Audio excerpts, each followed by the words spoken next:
어머님, 아기가 건강하대요. 남의 피 섞인 애를 낳겠다니. 대리모 주제에 감히 우리 집안 피를 더럽혀? 어머님, 오해예요. 제발 말씀 좀. 오해. 내가 무슨 수작을 부렸는지 다 알아. 돈 받고 애 낳아주는 여자 주제에 우리 집안에 들어와서.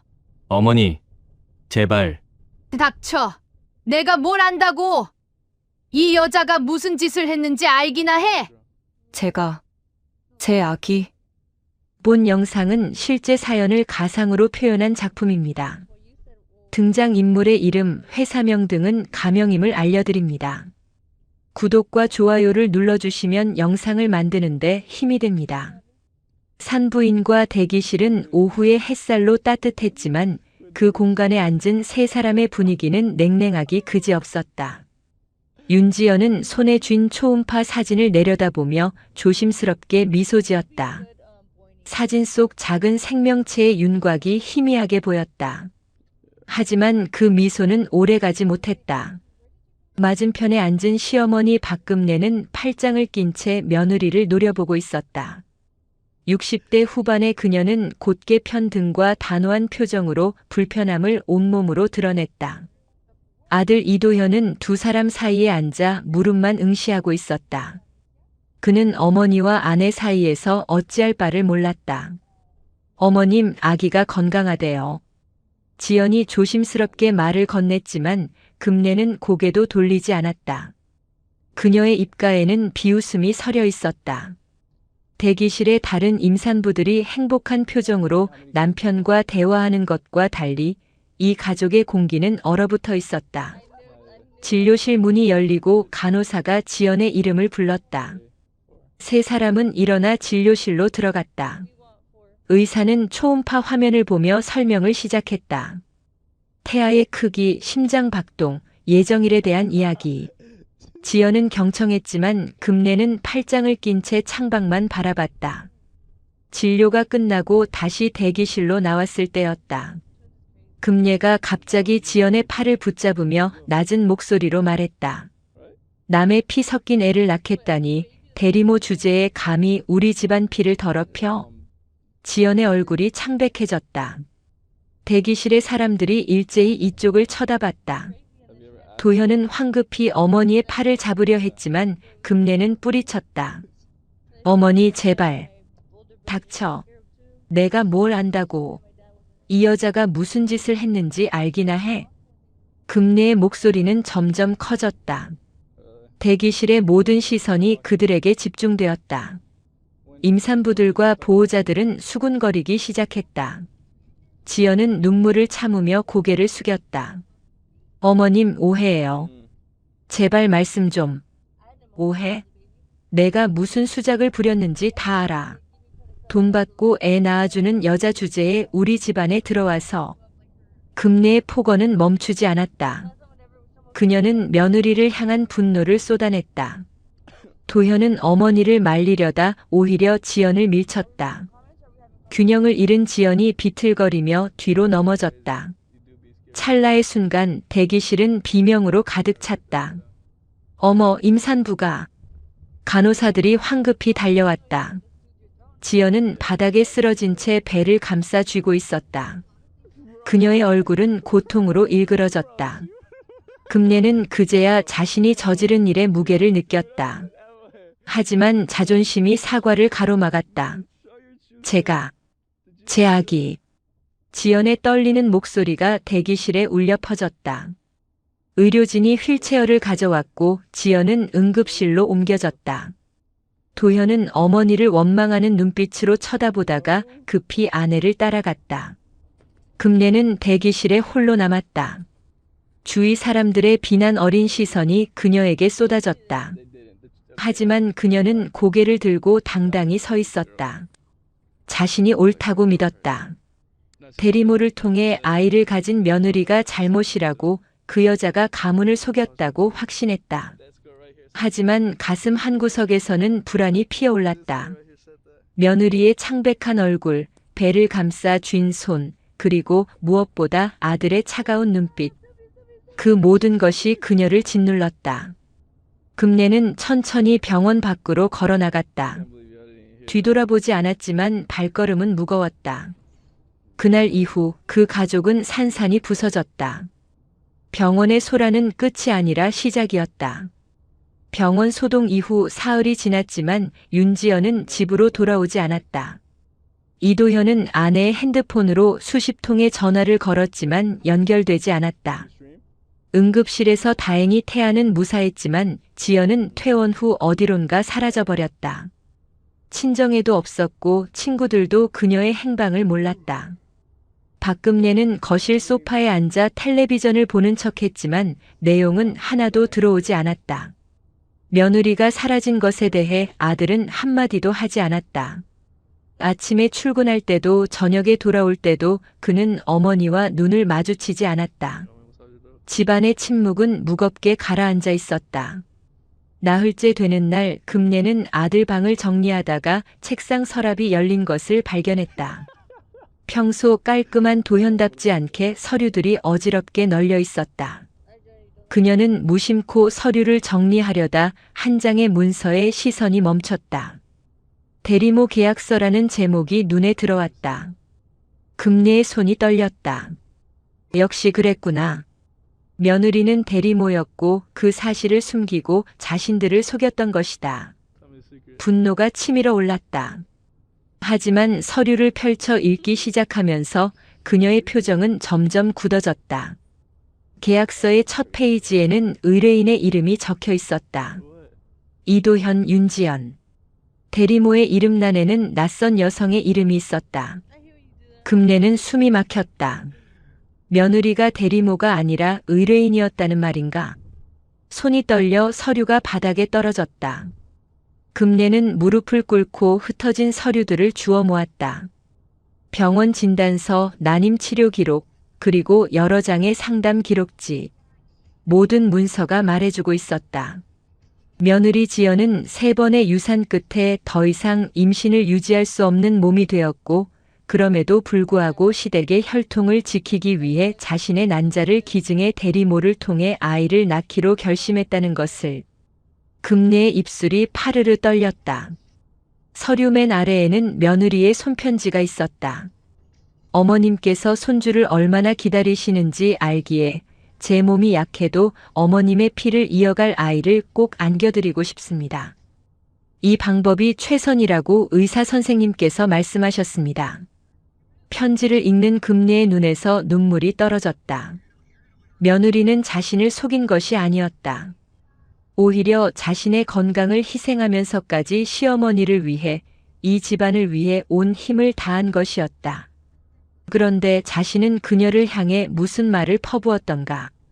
남의 피 섞인 애 대리모 주제에 우리 집안 피를 더럽혀. 금내는 자신이 내뱉었던 말들이 하나하나 가슴에 박혔다. 그 말들이 얼마나 잔인했는지, 며느리가 얼마나 상처받았을지 이제야 깨달았다. 금내는 서류를 품에 안고 그대로 주저앉았다. 50년 가까이 살아오며 쌓아온 자존심과 고집이 한순간에 무너졌다. 자신이 얼마나 무지했는지, 얼마나 잔인했는지 뼈저리게 느꼈다. 며느리는 원수가 아니라 이 집안을 지키려 애쓴 은인이었다. 내가 무슨 짓을 한 거야. 금내의 중얼거림이 빈방에 울려 퍼졌다. 그녀는 서류를 가슴에 품고 한참을 울었다.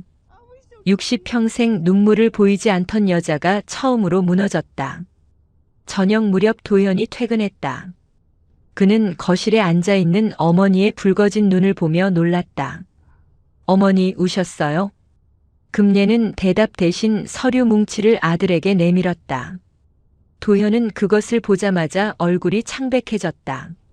어머니가 이걸 왜 말하지 않았니? 왜 나를 그렇게 오해하게 내버려뒀어? 도현은 고개를 떨어뜨렸다. 말씀드려도 어머니는 이해 못하실 것 같았어요. 대리모라는 것 자체를 받아들이지 못하실 것 같아서. 금내는 아들의 말에 아무 반박도 하지 못했다. 사실이었다. 자신은 며느리의 말을 들으려 하지 않았고 일방적으로 단죄했다. 그 결과 며느리는 떠났고 진실은 너무 늦게 밝혀졌다. 지연이는 어디 있니? 모르겠어요. 찾고 있는데 연락이 안 돼요. 금래는 가슴이 무너져 내렸다. 자신이 저지른 잘못이 얼마나 큰지 이제 어떻게 만회해야 할지 알 수 없었다. 하지만 한 가지는 확실했다. 며느리를 찾아 무릎 꿇고 용서를 빌어야 한다는 것. 그날 밤 금래는 잠들지 못했다. 며느리의 얼굴이 자꾸 떠올랐다. 병원 바닥에 쓰러져 배를 감싸던 모습, 눈물을 참으며 고개를 숙이던 모습. 그 모든 장면이 그녀를 괴롭혔다. 2달이 흘렀다. 윤지연은 지방의 작은 도시로 내려가 조용히 살고 있었다. 임신 7개월에 접어든 그녀의 배는 제법 불러와 있었다. 작은 원룸에서 혼자 지내며 태교에만 집중했다. 아무에게도 연락하지 않았고 누구의 연락도 받지 않았다. 아침마다 그녀는 근처 공원을 산책했다. 가을 공기는 서늘했지만 햇살은 따뜻했다. 배를 쓰다듬으며 걷는 시간이 유일한 위안이었다. 아이는 건강하게 자라고 있었다. 그것만으로도 감사했다. 시어머니의 폭언도 남편의 나약함도 모든 것이 이제는 아득한 과거처럼 느껴졌다. 같은 시각 서울의 박금래는 매일 아침 일찍 일어나 며느리를 찾아 헤맸다. 아들 도현이 수소문 끝에 알아낸 지연의 소재지였다. 금래는 아들 몰래 기차를 타고 그곳으로 향했다. 하지만 며느리 앞에 나설 용기는 나지 않았다. 멀리서 지켜볼 뿐이었다. 공원 벤치에 앉아 금래는 산책하는 며느리를 바라봤다. 지연의 얼굴은 이전보다 여위었지만 평화로워 보였다. 배를 감싸며 걷는 모습이 애처로웠다. 금래는 눈물을 삼키며 그 모습을 지켜봤다. 다가가고 싶었지만 발이 떨어지지 않았다. 자신이 무슨 낯으로 며느리를 마주할 수 있을까? 며칠 동안 금래는 같은 시간에 공원에 나와 며느리를 지켜봤다. 지연은 혼자였다. 아무도 그녀를 돕지 않았고 무거운 배를 안고 홀로 장을 보고 계단을 올라갔다. 금래는 그 모습을 보며 가슴이 찢어지는 것 같았다. 자신 때문에 며느리가 이렇게 외롭게 지내고 있다는 사실이 견딜 수 없었다. 어느 날 저녁 금래는 결심했다. 작은 식당을 찾아가 정성껏 미역국을 끓였다.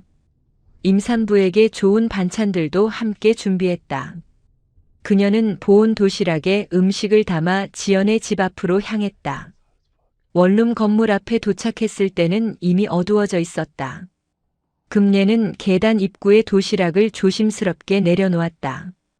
쪽지를 꺼내 떨리는 손으로 글을 썼다. 몸조리 잘하세요. 미안합니다. 더 이상 쓸 말이 떠오르지 않았다. 아니, 쓰고 싶은 말은 많았지만 글로 표현할 수 없었다. 금래는 도시락 옆에 쪽지를 놓고 황급히 돌아섰다. 계단을 내려가다 뒤를 돌아봤다. 2층 창문에 불이 켜져 있었다. 며느리가 저 안에 있다는 생각에 다시 눈물이 났다. 하지만 그녀는 발걸음을 돌렸다. 아직 며느리를 마주할 자격이 없다고 생각했다. 지연은 현관 앞에 놓인 도시락을 발견했다. 쪽지를 읽는 그녀의 손이 떨렸다. 글씨체를 보자마자 누가 놓고 간 것인지 알 수 있었다. 시어머니였다. 지연은 도시락을 들고 방 안으로 들어왔다. 뚜껑을 열자 따뜻한 김이 피어올랐다. 미역국과 나물 반찬들이 정성스럽게 담겨 있었다. 지연은 한 숟가락 떠서 입에 넣었다. 시어머니의 손맛이었다. 그 맛이 너무 익숙해서 눈물이 났다. 미워하고 싶었지만 미워할 수 없었다. 그녀도 아이의 할머니였고 서툴지만 나름의 방식으로 사랑하려 했던 사람이었다. 그날 이후로도 금래는 매주 찾아와 원룸 계단 앞에 음식을 놓고 갔다. 한 번도 직접 마주하지 않았지만 지연은 시어머니가 왔다 간 흔적을 알 수 있었다. 도시락은 점점 정성스러워졌고 쪽지의 내용도 조금씩 길어졌다. 오늘은 날씨가 쌀쌀합니다. 감기 조심하세요. 태교에 좋다는 호두를 함께 넣었습니다. 손주가 건강하게 자라길 기도합니다. 쪽지를 읽을 때마다 지연의 마음은 복잡했다. 시어머니를 용서해야 할까 아니면 계속 거리를 두어야 할까. 어느 날 밤 지연은 뱃속의 아기가 세차게 발로 차는 것을 느꼈다. 아이는 건강했다. 곧 만날 수 있을 것이다. 그녀는 초음파 사진을 꺼내 들여다봤다. 사진 속 아기의 작은 얼굴이 보였다. 우리 아가 할머니가 보고 싶어 하시네. 엄마는 어떻게 해야 할까? 지연은 배를 쓰다듬으며 중얼거렸다. 아이는 대답 대신 다시 한번 힘차게 발로 찼다. 그 순간 지연은 알았다. 이 아이에게는 할머니가 필요하다는 것을, 그리고 자신도 여전히 가족이 그립다는 것을. 다음 날 아침 지연은 계단 앞에 놓인 도시락을 집어들고 창문 밖을 내려다봤다. 멀리서 할머니 같은 뒷모습이 천천히 걸어가고 있었다. 금내였다. 지연은 창문을 열고 그 뒷모습을 한참 바라봤다. 어머님. 작은 목소리였지만 바람에 실려 날아갔다. 금내는 걸음을 멈추지 않았다. 듣지 못한 것일까 아니면 들었지만 돌아보지 못한 것일까? 지연은 알 수 없었다. 하지만 한 가지는 확실했다. 두 사람 사이의 거리가 조금씩 좁혀지고 있다는 것. 3달이 더 흘렀다. 윤지연은 건강한 아들을 낳았다. 이름은 한서준. 작고 연약했지만 울음소리만큼은 우렁찼다. 지연은 혼자 아이를 키우며 지방 도시에서 조용히 살아갔다. 남편 도현에게 출산 소식을 전했지만 시어머니에 대해서는 언급하지 않았다. 도현은 주말마다 내려와 아이를 보고 갔지만 함께 살자는 말은 꺼내지 못했다. 아내가 아직 준비되지 않았다는 것을 알았기 때문이다. 박금례는 손주가 태어났다는 소식을 아들에게서 전해 들었다. 가슴이 뛰었지만 감히 찾아갈 용기가 나지 않았다. 자신이 무슨 자격으로 손주를 보겠다고 할 수 있을까? 며느리에게 저지른 죄가 너무 컸다. 서준이가 100일을 맞이한 날 금례는 혼자 조촐하게 백설기를 쪘다. 손주를 위한 마음이었다. 하지만 그것을 전할 방법이 없어 부엌 한 구석에 고이 놓아두기만 했다. 도현이 그것을 보고 물었다. 어머니, 이거 제가 가져가도 될까요? 그래, 서준이한테 주렴. 그리고 지연이한테 내가 미안하다고 전해다오. 도현은 어머니의 눈가에 맺힌 눈물을 보았다. 강인하던 어머니가 이렇게 약해진 모습을 본 것은 처음이었다. 그는 백설기를 챙겨 지방으로 내려갔다. 같은 시각 유치원에 다니기 시작한 서준이는 미술 시간에 그림을 그렸다. 선생님이 가족을 주제로 그리라고 했다. 서준은 크레파스로 엄마, 아빠 그리고 자신을 그렸다. 하지만 뭔가 부족한 느낌이 들었다. 아이는 한참을 생각하다가 한쪽 구석에 할머니 모양을 그려 넣었다. 서준아, 할머니는 어디 사세요? 선생님의 질문에 서준이는 고개를 갸우뚱했다. 잘 모르겠어요. 아빠가 할머니 이야기하는데 저는 본 적이 없어요. 그날 저녁 서준이는 엄마에게 그림을 보여줬다. 엄마, 할머니 보고 싶어요. 지연은 아이의 그림을 보며 가슴이 먹먹해졌다. 그림 속 할머니는 웃고 있었다. 서준이가 상상 속에서 그린 할머니였다. 지연은 아이를 안아주며 말했다. 그래, 할머니. 보고 싶구나. 며칠 후 서준이는 유치원에서 편지 쓰기 시간에 할머니에게 편지를 썼다. 서툰 글씨체로 또박또박 적었다. 할머니, 보고 싶어요. 서준이가. 선생님은 그 편지를 지연에게 전달했다. 지연은 편지를 읽으며 오랜 고민 끝에 결심했다. 아이에게 할머니가 필요하다는 것을, 그리고 자신도 이제는 용서할 준비가 되었다는 것을 깨달았다. 그녀는 도현에게 전화를 걸었다. 여보, 서울로 올라갈게요. 도현은 놀라며 물었다. 정말? 언제? 이번 주말에. 서준이가 할머니를 보고 싶어 해요. 전화를 받은 도현은 곧바로 어머니에게 알렸다. 금내는 그 소식에 눈물을 터뜨렸다. 며느리가 돌아온다는 것, 손주를 볼 수 있다는 것. 그 모든 것이 꿈만 같았다. 주말 아침 지연은 서준이의 손을 잡고 서울로 향하는 기차에 올랐다. 아이는 설레는 표정으로 창밖을 바라봤다. 엄마, 할머니는 어떤 분이에요? 따뜻한 분이야. 서준이를 많이 사랑하실 거야. 기차가 서울역에 도착했다. 도현이 마중 나와 있었다. 그는 아내를 보자 눈시울이 붉어졌다. 미안해, 지연아. 내가 너무 나약했어. 괜찮아요. 이제 다시 시작하면 되죠. 집에 도착하자 현관문이 열렸다. 금예가 서 있었다. 그녀의 얼굴은 여인 듯 했지만 눈빛은 간절했다. 지연은 서준이의 손을 잡고 천천히 다가갔다. 어머님, 다녀왔습니다. 금예는 며느리를 보자 그 자리에 무릎을 꿇었다. 60평생 누구 앞에서도 무릎 꿇은 적 없는 여자가 며느리 앞에 엎드렸다. 미안하다, 지연아. 정말 미안해. 지연은 시어머니를 일으켜 세웠다. 두 사람의 손이 맞잡혔다. 어머님, 일어나세요. 이제 다 지난 일이에요. 아니야. 내가 너한테 한 짓은 용서받을 수 없는 일이었어. 금내의 목소리는 떨렸다. 지연은 시어머니의 손을 꼭 잡았다. 어머님, 저도 잘못이 있었어요. 미리 말씀드렸어야 했는데 어머님을 믿지 못했어요. 아니야, 내가 널 미워한 게 아니라 내 무지를 미워해야 했던 거였어. 금내는 며느리를 꼭 껴안았다. 두 여인은 한참을 그렇게 서로를 안고 울었다. 서준이는 그 모습을 보며 작은 손으로 할머니의 치마를 잡아당겼다. 할머니? 금내는 손주를 내려다봤다. 작고 귀여운 얼굴이 자신을 올려다보고 있었다. 그녀는 무릎을 꿇고 서준이를 안아들었다. 그래, 할머니야. 우리 서준이 할머니가 정말 보고 싶었어. 저도요, 할머니. 서준이는 할머니의 목을 꼭 껴안았다. 금내는 손주를 품에 안고 또 한 번 눈물을 흘렸다. 이번에는 후회의 눈물이 아니라 기쁨의 눈물이었다. 따뜻한 봄 햇살이 거실로 쏟아져 들어왔다.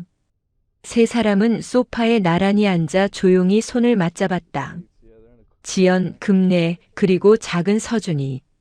오랜 오해 끝에 다시 만난 가족은 이제 진정한 화해를 이루었다. 금내의 지혜는 뒤늦게 피어났지만 그 빛은 충분히 따뜻했다. 이야기가 재미있었다면 구독과 좋아요 눌러주시고 주인공에게 응원의 댓글도 부탁드립니다.